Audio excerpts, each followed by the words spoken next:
కాదు రైస్. ఆ కుక్కర్ రైస్‌లో ఆ బెల్లం వేసేసి ఫుల్ మిక్స్ చేసేయాలన్నమాట. మిక్స్ చేసినాక అప్పుడు కన్సిస్టెన్సీ చూసుకొని మనకు నచ్చినట్టు అప్పుడు మిల్క్ ఏసుకుంటావు.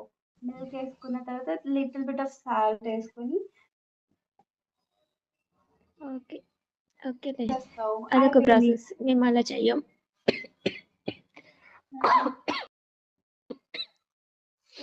మేము అలా చెయ్యం. పాలల్లోనే రైస్ ఏస్తాం. హుహు. ఓకే.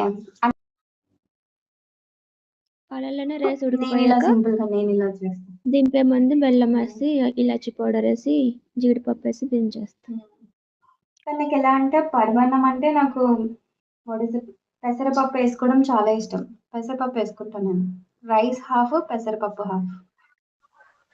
అవునా? పెసరపప్పు ముట్టుకున్నాను అందులో. కొంచెం సగ్గుబియ్యం ఏస్తాం. చక్కెర పొంగల్లో అయితే పెసరపప్పు ఏస్తారు. చక్కెర పొంగల్ అయితే వేస్తారు. పరమాన్నంలో వేయం. నాకు పెసరపప్పు ఏసిందయితే చాలా ఇష్టం. పెసరపప్పు ఏస్తే నాకు ఎంత ఇష్టమో అంత ఇష్టం.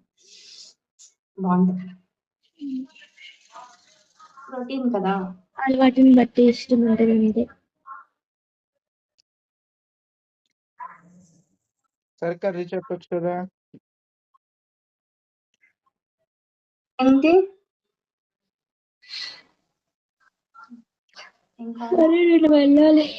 బాయ్. మళ్ళీ వస్తా. ఓకే.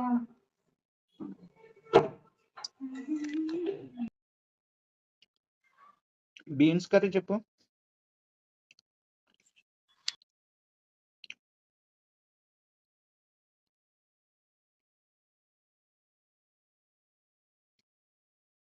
నైసి. చెప్పు. బీన్స్ కర్రీ చెప్పు. ఆ? Beans curry.